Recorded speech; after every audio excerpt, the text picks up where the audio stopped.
Rameyamko Adonawa Kombe. Hey yamko Rameyamko Adonawa Kombe. Demi no kibe Yumano kumombeko Yumano bungo awe ade. Assalamualaikum warahmatullahi wabarakatuh. Shalom, salam sejahtera bagi kita bersama. Selamat siang para sahabat Odda. Dalam podcast Odda Mendengar kali ini kita akan mencoba mendengar apa esensi dari sebuah otonomi daerah.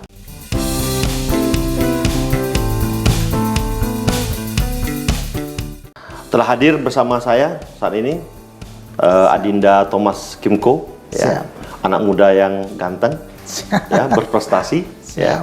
Beliau dikenal sebagai seorang ASN, tetapi di luar itu beliau juga adalah seorang entrepreneur, ya, seorang ketua asosiasi, ya, ketua asosiasi ayam petelur di Kabupaten Merauke, yang terus menggelorakan semangat agar masyarakat mensuplai kebutuhan-kebutuhan nabati, kebutuhan-kebutuhan makannya berasal dari dalam wilayah Merauke, tidak diimpor dari luar daerah.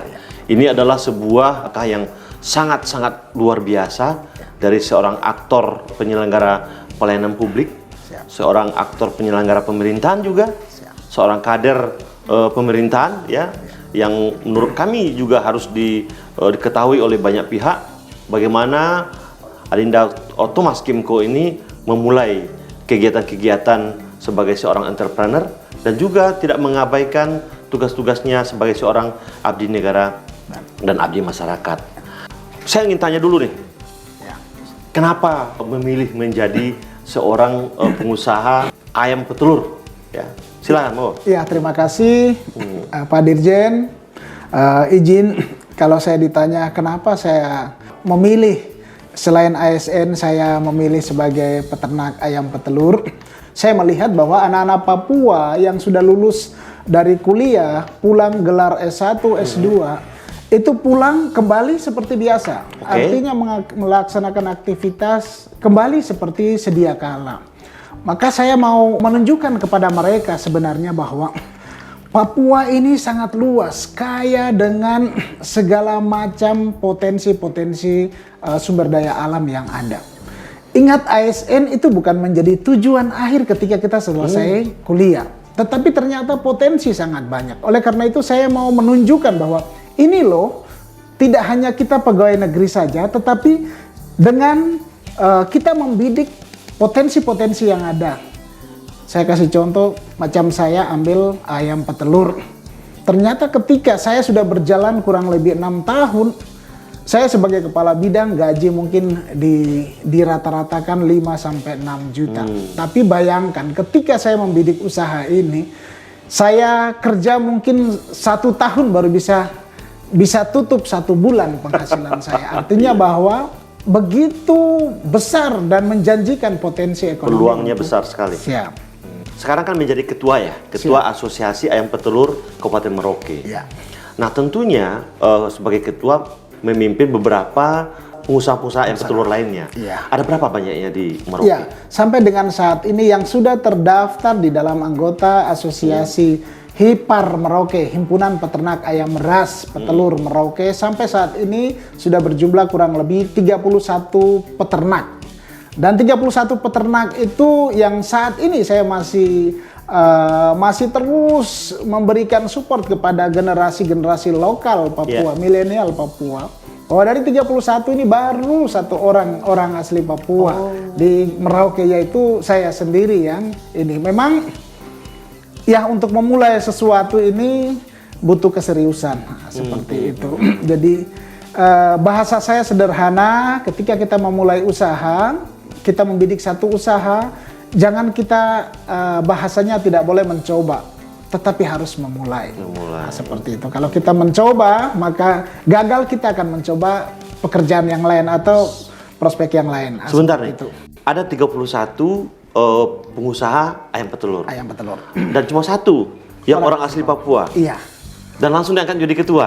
Langsung jadi ketua. Oh, sisanya ada dari etnis lain ya, ada dari Jawa, dari Makassar, Makassar, dari NTT, ya. Bagaimana pembelajaran yang didapat dari kebijakan pembauran dalam konteks otonomi daerah? Ilmu yang saya dapat ketika saya ini, jujur saya bukan orang Papua yang memberikan saya ilmu, atau saya belajar ilmu peternakan ini pada satu institusi yang kemudian melahirkan saya sebagai peternak, tetapi karena bergaul dan berbaur dengan saudara-saudara Nusantara yang lain. Yeah.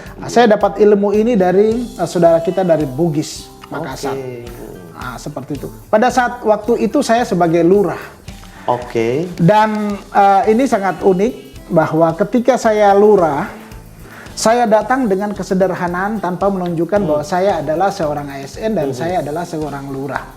Jadi saya tampil apa adanya. Ketika saya sudah mulai usaha dan sudah mulai menunjukkan tanda-tanda keberhasilan di situ, itu baru guru saya dia kaget bahwa saya seorang ASN. Artinya bahwa untuk memulai sesuatu, untuk membidik usaha tertentu, tidak boleh kita membawa diri bahwa saya ini loh, saya ini loh. Tetapi betul niat dari dalam hati dan ketulusan, yakin dan percaya ketika kita betul-betul serius dan sungguh-sungguh tanpa ada embel-embel, saya ini lurah, jadi kamu harus bantu saya. Saya yakin dan percaya itu akan gagal. Tetapi ketika saya meninggalkan semua itu dan datang sebagai orang biasa, orang Papua biasa, yang kemudian berhasil belajar untuk mau beternak ini, dengan tangan terbuka mereka menerima saya. Tapi ketika saya sudah berjalan, baru guru saya ini mengetahui bahwa saya adalah seorang ASN dan juga seorang lurah, dia kaget. Seperti itu.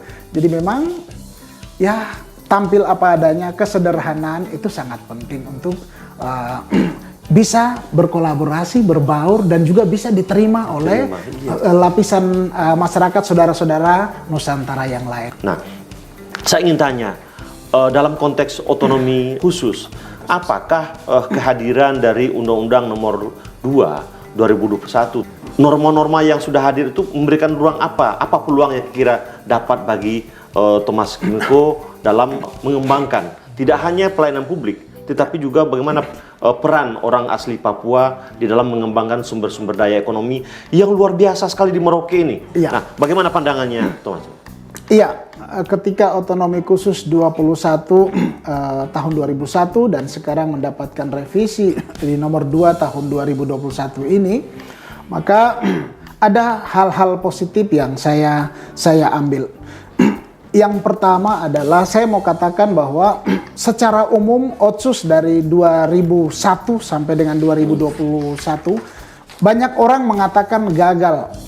Ada gagal, segelintir orang mengatakan gagal. Tapi hari ini saya mau sampaikan bahwa otonomi khusus bagi masyarakat orang asli Papua di Papua dan Papua Barat, saya mau sampaikan ini adalah jembatan emas untuk kita orang Papua.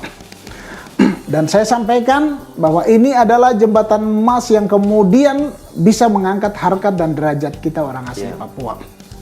Saya sudah melakukan itu. Saya dulu punya mimpi bahwa kapan saya bisa hidup sejajar seperti saudara-saudara Nusantara yang lain. Sejajar dalam artian bahwa hari ini saudara-saudara Nusantara lain sudah bisa makan pagi, siang, malam. Hari ini sudah bisa menikmati rumah yang layak, punya kendaraan mobil.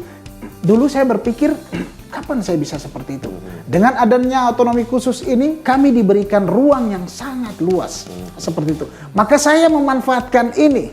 Terbukti bahwa apa yang menjadi mimpi saya hari ini saya sudah buktikan. Menjadi pengusaha? Menjadi pengusaha, bisa hidup di rumah yang layak, bisa punya kendaraan sendiri. Sekolah sampai S2? Sekolah sampai S2, ini karena otonomi khusus. Seperti itu. Oleh karena itu harapan saya, ada dua hal positif yang mungkin saya sampaikan. Yang pertama, ketika otonomi khusus ini dikelola oleh pejabat-pejabat daerah, dalam hal ini penentu kebijakan, dengan hati yang tulus, dengan niat ingin membangun saudara-saudara yang berada di belantara hutan sana, di gunung-gunung, di rawa-rawa, lembah-lembah, terpanggilnya karena dengan hati itu, maka yakin dan percaya perubahan kedua ini akan membawa dampak yang akan lebih positif. Tetapi kembali, kalau jembatan emas tadi tidak dimanfaatkan dengan baik, dalam tanda kutip, para pejabat-pejabat orang-orang tertentu memanfaatkan ingin memperkaya diri sendiri, maka saya yakin dan percaya tidak akan berjalan dengan maksimal. Artinya kalau boleh saya simpulkan, ini peran aktor sangat dominan. Benar. Aktor itu haruslah berasal dari orang Papua sendiri. Papua sendiri. Artinya harus ada lokal champion seperti Thomas ini yang bisa menunjukkan kepada saudara-saudara kita di Papua bahwasanya kalau kita bukan kita, siapa lagi? Benar. Kalau bukan sekarang, kapan lagi? Ya. Itu sesungguhnya yang harus dilakukan dalam konteks kita mengisi kebijakan otonomi khusus. Benar. Nah, saya ingin tanya lebih lanjut nih sama Thomas nih. Ya. Bahwasanya sekarang kan ada ruang diberikan oleh Otsus. Ya. Nah, bagaimana dukungan dari pemerintah daerah selama ini terkait dengan upaya-upaya orang asli Papua untuk mengembangkan pendidikan, mengembangkan infrastruktur, mengembangkan ekonomi? Bagaimana dalam pandangan? Dalam pandangan saya, support dari pemerintah daerah sangat luar biasa. Secara khusus di Kabupaten Merauke, pemerintah melalui Pak Bupati sangat support terkait dengan pelaksanaan otonomi khusus. Secara khusus pemberdayaan ekonomi masyarakat. Ya. Pemerintah sangat support. Itu dibuktikan dengan kalau saya sebagai peternak ayam petelur, ketika ada ini wadah dan kami bisa menjamin ketersediaan telur di Merauke, dan pemerintah memutuskan untuk tidak datangkan telur lagi dari luar. Ya, daerah. Dan ini sudah berjalan sudah cukup lama. Oke, itu kebijakan pemerintah ya? Kebijakan pemerintah. Artinya bahwa walaupun dari peternak-peternak lokal ini mungkin dari OAP baru satu yang muncul, tetapi pemerintah sudah mulai konsen dengan itu. Artinya telur tidak datangkan dari luar. Mau hari raya Lebaran, hari raya Natal, atau hari-hari besar termasuk PON kemarin. PON 2020 itu suplai telurnya dari Merauke? Dari Merauke. Kebetulan saya yang mengkoordinir langsung Oke. tersediaan telur. Nah, seperti itu.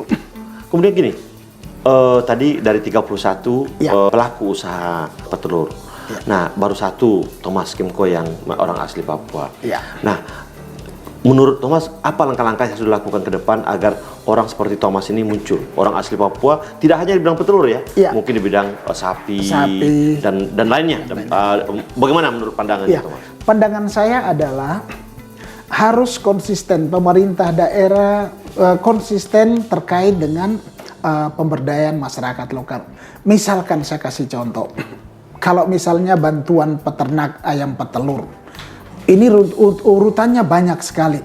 Tidak hanya cukup kita menyediakan bibit, tidak hanya cukup kita menyediakan pakan, tidak hanya cukup kita menyediakan kandang, tetapi pemberdayaan dari awal sampai ending terakhir. Pendampingan maksudnya? Pendampingan yang intens sampai dengan pemasaran, marketing, sampai ending terakhirnya adalah bagaimana memanajemen keuangan. Seperti itu. Jadi ini pendampingan tuntas dan tidak boleh putus-putus. Selama ini dilakukan nggak sama pemerintah? Selama ini hanya sebatas awal saja, dikasih bibit. Jadi jujur saya mau sampaikan bahwa ini dalam tanda kutip, tidak semua. Ada oknum pemerintah, ada oknum dinas badan kantor yang sudah melaksanakan secara intens, tetapi ada oknum yang ada dua hal. Satu, yang penting program ini bisa menyentuh sampai di masyarakat lokal, ada foto, ada pertanggungjawaban, selesai. Mau jadi, tidak jadi. Pendekatan proyek saja. Betul. Saya buat program, kemudian 3 bulan kemudian saya monitoring, jadi tidak. Ini usaha ini, selesai. Kemudian ada yang cuma menghabiskan anggaran yang ini saja, tanpa ada berpikir embel-embel itu. Jadi masih sebatas ini bantu, monitoring, selesai. Tapi kalau sistem yang saya harapkan adalah sistem pendampingan sampai tuntas. Saya yakin dan percaya ketika ini dilakukan 2-3 tahun pendampingan secara tuntas, maka tahun ketiga akan lahir generasi-generasi Papua yang sudah mapan, mandiri, dan bisa berputar. Saya pernah jadi lurah, bantuan itu pernah diberikan kepada masyarakat melalui kelurahan. Bibit ayam petelur contoh. Ayam petelur itu 0-6 bulan baru produksi. 5 bulan menjelang bertelur itu badannya sudah oke. Sudah posturnya sudah bagus. Tapi karena tidak ada pendampingan yang baik, tidak ada pengajaran terkait dengan bagaimana manajemen pemeliharaan, bagaimana pemasaran, dan terakhir adalah bagaimana mengatur keuangan yang baik. Baru sampai 5 bulan masyarakat sudah jual. Sekarang Thomas berapa punya karyawan?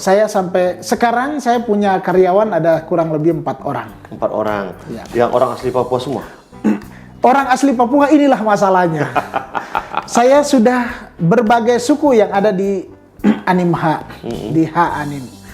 Suku saya sendiri dari Bovendigul, orang Marin juga pernah, orang Kimam Asmat pernah, Mapi pernah, tapi semua rata-rata gagal. Apa penyebabnya?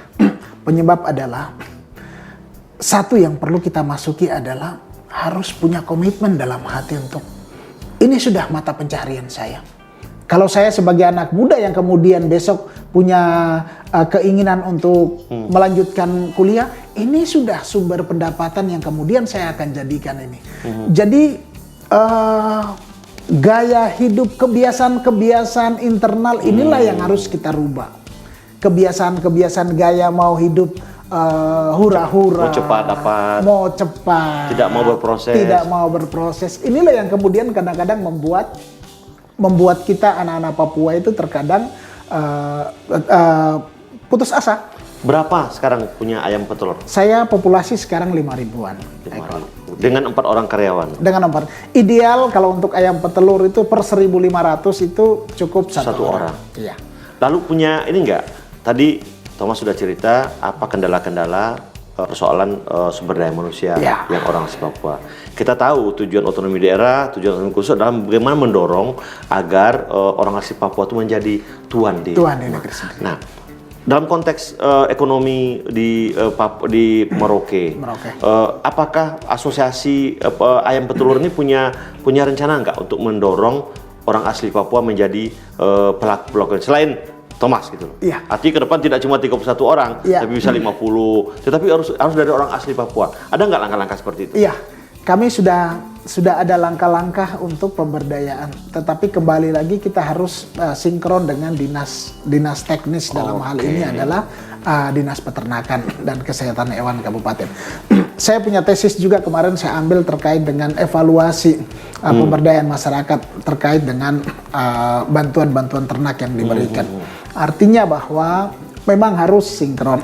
Yang tadi saya sampaikan. Saya selalu berbicara seperti yang tadi saya sampaikan bahwa ingin membantu masyarakat lokal, jangan bantu setengah-setengah, bantu tuntas.